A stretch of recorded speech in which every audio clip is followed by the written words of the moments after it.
Hello friends, मैं हरिनारायण साहू गुरु IAS online class के इस प्लेटफॉर्म पर आप सभी का स्वागत करता हूं। और आज हम इस वीडियो के माध्यम से बात करने वाले हैं संसद की, भारत की संसद की, जिसे इंग्लिश में पार्लियामेंट कहा जाता है। संसद को समझने से पहले इस चीज में हम कवर करेंगे कि संसद क्या कार्य करती है, इसका आकार कैसा है, इसका स्ट्रक्चर कैसा है, किसके कौन से पद पर क्या है, द्विसदन है तो कब बना, ये सारी चीजें इसमें जानकारी मिलेंगी। और इसके लिए आप वीडियो अंत तक देखिए, क्योंकि कई लोगों को ये लगता होगा कि संसद में पता नहीं होता क्या है। टीवी में देखते हैं तो ऐसा लगता है लोग बस उसमें बहस करते रहते हैं और कुछ होता नहीं है, पैसे की बर्बादी होती है। ऐसा नहीं है, उस चीज को हम पूरा आज समझते हैं। ठीक है, तो चलिए स्टार्ट करते हैं। भारतीय संसद के भारतीय संविधान में इसका प्रावधान, संसद का उल्लेख एक संसद होगी, इसका दिया आर्टिकल नंबर 79 में, अनुच्छेद नंबर 79 में इसका उल्लेख दिया गया है। आप सभी को मैं बता दूं, संसद तभी उसे संसद कहेंगे जब वो तीन चीजों से मिलकर बनी होती है। किन से? तीन चीजों से मिलकर बनी होती है। नंबर एक, उसमें एक सदन राज्यसभा होता है, दूसरा सदन लोकसभा और तीसरा राष्ट्रपति। ये तीनों मिलकर ही संसद कहलाते हैं। अगर इनमें से एक भी नहीं होगा तो वह संसद नहीं कहलाएगी। अर्थात जब कोई व्यक्ति संसद बोले तो उसका अर्थ होता है लोकसभा, राज्यसभा और राष्ट्रपति तीनों की संयुक्त बात हो रही है। ठीक है, तो और राज्यसभा एक सदन है जो कि उच्च सदन है और स्थायी सदन है। कैसा है? उच्च और स्थायी सदन होता है, ये कभी भंग नहीं हो सकता। आगे बात करेंगे इसकी कैसे स्थायी है। लोकसभा अस्थायी सदन होता है, हर 5 साल में नई लोकसभा चुनी जाती है और इसका उल्लेख आर्टिकल 81 में किया गया है और राज्यसभा का आर्टिकल 80 में इसका किया गया। राष्ट्रपति हम पढ़ चुके हैं, राष्ट्रपति के सारे प्रावधान को। जिनको पढ़ना हो मेरे पुराने वीडियो डले हुए हैं, प्लेलिस्ट में जाकर आप देख सकते हैं। आर्टिकल 52 में उनका उल्लेख है। तो कैसी होती है राज्यसभा, उसके लिए मैंने एक छोटा सा यहाँ चित्र बनाया हुआ है। एक गोल बिल्डिंग है, इसमें एक राष्ट्रपति का पोर्शन है मान के चलिए, और एक ये है, ये लोकसभा है, ये राज्यसभा मैंने बनाया है आर्टिकल 80, लोकसभा आर्टिकल 81। ये दो सदन होते हैं, आपने टीवी में देखा होगा, दो सदन होते हैं, बीच में टेबल साइड एक अध्यक्ष या उपाध्यक्ष कोई उनकी अध्यक्षता कर रहा होता है। तो इस प्रकार से ये सदन होते हैं। अब मैं बात करता हूं, ये मैंने बनाया है राज्यसभा और ये लोकसभा और ये राष्ट्रपति। ये पूरा मिलके क्या कहलाएगा? संसद कहलाएगा। तो अपनी जो संसद है वह कितने सदन वाली है? 2 सदन वाली, एक राज्यसभा वाली, एक लोकसभा वाली। मैंने कहा राज्यसभा स्थायी सदन है, लोकसभा अस्थायी सदन है। और ये द्विसदनात्मक कब हुई थी? द्विसदनात्मक विधानमंडल हमारा 1919 के एक्ट में, मॉन्टेग्यू चेम्सफोर्ड एक्ट के द्वारा किया गया था। भारत की संसद द्विसदनात्मक 1919 में हुई थी और मॉन्टेग्यू चेम्सफोर्ड सुधार के अंतर्गत जो एक्ट लाया गया था उसके अंतर्गत यह द्विसदनात्मक की गई थी। अब मैं बात करता हूं, एक एक सदन की बात करते हैं। तो जब राज्यसभा है, इन दोनों सदन में क्या होता है, एक क्या होते हैं, एक इनके सभापति और एक उपसभापति होते हैं। राज्यसभा के एक क्या होंगे? सभापति होंगे और एक उपसभापति। तो सभापति, राज्यसभा के सभापति कौन होते हैं? जब मैंने उपराष्ट्रपति पढ़ाया था तब मैंने बताया था कि उपराष्ट्रपति का मुख्य काम होता है राज्यसभा की अध्यक्षता करना। तो अभी हमारे उपराष्ट्रपति कौन है? श्रीमान वेंकैया नायडू जी कौन है? उपराष्ट्रपति हैं। तो इसके सभापति कौन हुए? श्रीमान वेंकैया नायडू जी हुए। इसके उपसभापति इनमें से ही कोई होता है। किसमें से?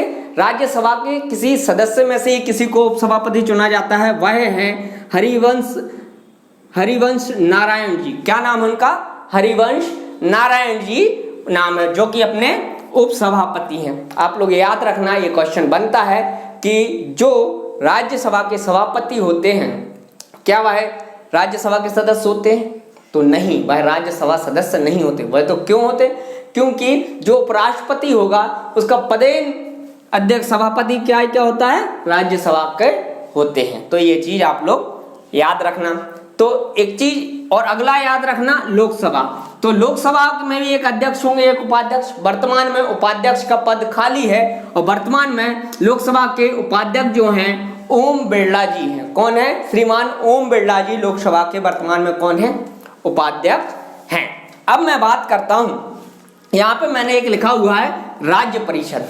तो ये जो राज्यसभा है इसको 1954 के पहले राज्य परिषद कहा जाता था। 1954 में इसका आधुनिक नाम राज्यसभा दिया गया। पहले क्या कहा जाता था? राज्य परिषद कहा जाता था। अब जब ये दोनों सदन हैं, इनमें आपने देखा होगा कि इस तरह से कुछ लोग बैठे होते हैं। यहाँ पे जैसे मैं बना दूं, आप लोग नोट डाउन कर लेना। इस तरह से चेयर लगी होती हैं और यहाँ पे क्या बैठे होते हैं? कुछ लोग बैठे होते हैं। तो इस तरफ इनके राइट हैंड साइड जो व्यक्ति होता है, जो बैठता है, वो होता है पक्ष का नेता, और जो यहाँ बैठता है वो होता है विपक्ष का नेता। ऐसा बैठा ला जाता है। तो हम बात कर लेते हैं सबसे पहले राज्यसभा में पक्ष का नेता कौन है। तो ये हैं आदरणीय थावर चंद गहलोत जी, इसके पक्षीय नेता हैं। और विपक्ष के नेता हैं श्रीमान गुलाम नबी आजाद जी। मैं बात कर रहा हूं राज्यसभा की। फिर बात करते हैं लोकसभा में पक्ष के नेता हैं। पक्ष के नेता वही होंगे जो प्रधानमंत्री होते हैं। तो प्रधानमंत्री हमारे कौन है? अभी मोदी जी। और वर्तमान में विपक्ष का नेता का पद किसी को नहीं दिया गया। क्यों नहीं दिया गया? क्योंकि ये शर्त होती है कि जो विपक्ष का नेता बनता है वो तो सबसे बड़ी जो अपोजिशन की पार्टी उसे बनाते हैं, साथ ही उसे कम से कम टोटल मत का 10% सीटें उस पार्टी को प्राप्त होनी चाहिए।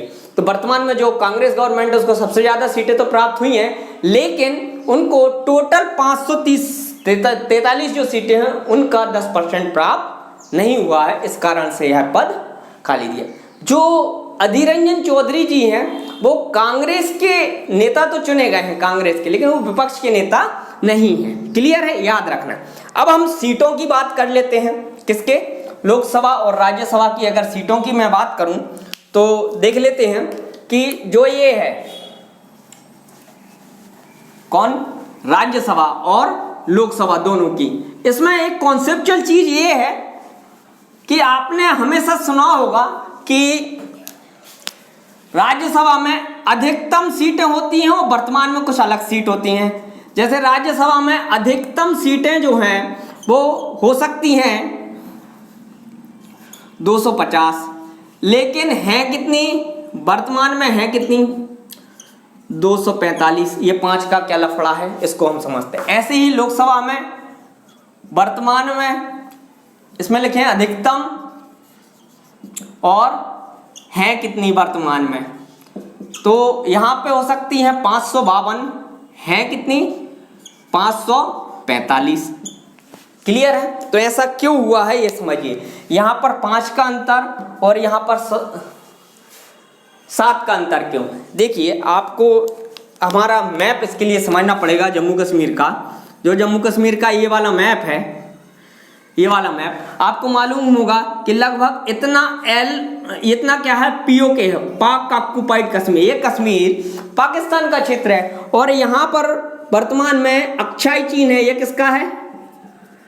अक्षाई चीन। ये चीन के पास है।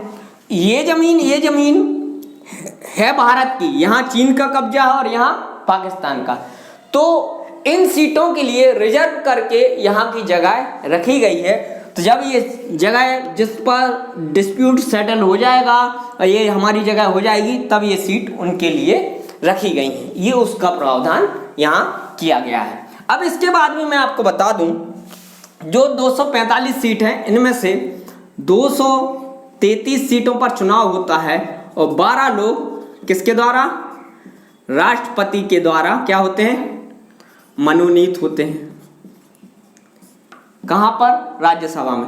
230 में से भी 229 राज्यों से और 4 केंद्र शासित प्रदेश से आते हैं। केंद्र शासित में केवल इसमें से 3 आते हैं दिल्ली से और 1 पौंडीचेरी, और 3 दिल्ली से आते हैं। कहां से आते हैं? दिल्ली से आते हैं। तो इस प्रकार से सीटों को बंटवारा है अगर आपसे पूछा जाता है तो। ऐसे ही यहां पर बात करते हैं तो इसमें से 543 लोग चुनकर आते हैं और 2 लोग राष्ट्रपति के द्वारा क्या होते हैं? मनोनीत होते हैं।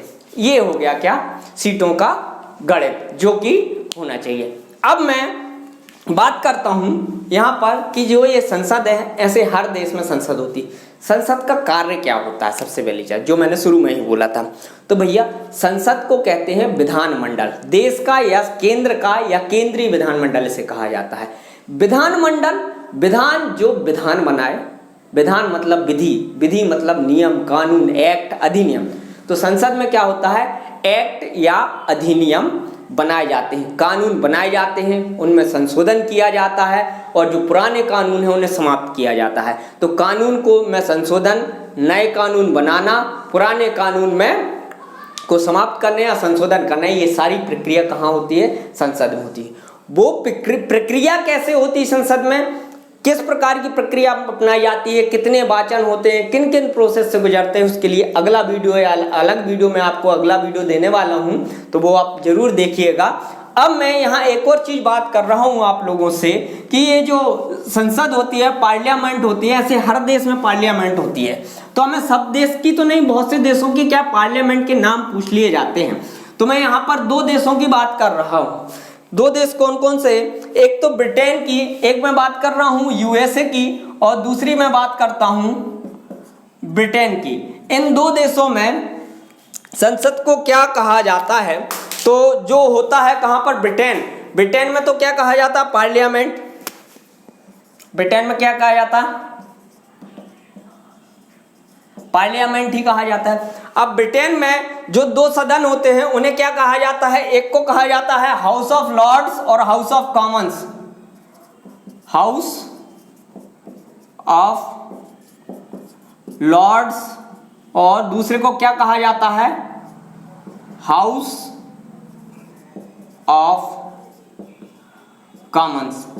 जो लॉर्ड्स होगी, लॉर्ड्स मतलब ऊंचे, भगवान, तो याद रखना ये होगा उनका उच्च सदन, जिसके में अपन क्या कहते हैं इनके लिए, राज्यसभा। हाउस ऑफ कॉमन्स जो जनता के सदन हो गए, निचला सदन, लोकसभा, तो ये उनके यहाँ कहा जाता है। अब मैं बात करता हूं किसकी, यूएसए। यूएसए में का जो ऊपरी सदन होता है, उच्च सदन होता है, उसे कहते हैं सीनेट। पहले तो ये नोट डाउन करते हैं, इनकी उसको क्या कहते हैं, इनकी संसद को कहते हैं कांग्रेस।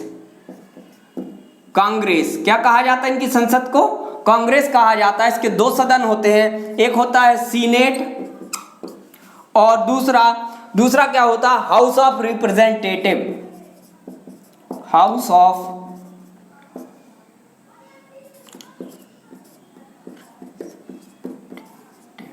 रिप्रेजेंटेटिव कहा जाता है। तो ये सीनेट होता है इनका उच्च सदन, और ये हाउस ऑफ रिप्रेजेंटेटिव ये होता है निम्न सदन, अर्थात हमारी लोकसभा के समान, ये होता है राज्यसभा के समान।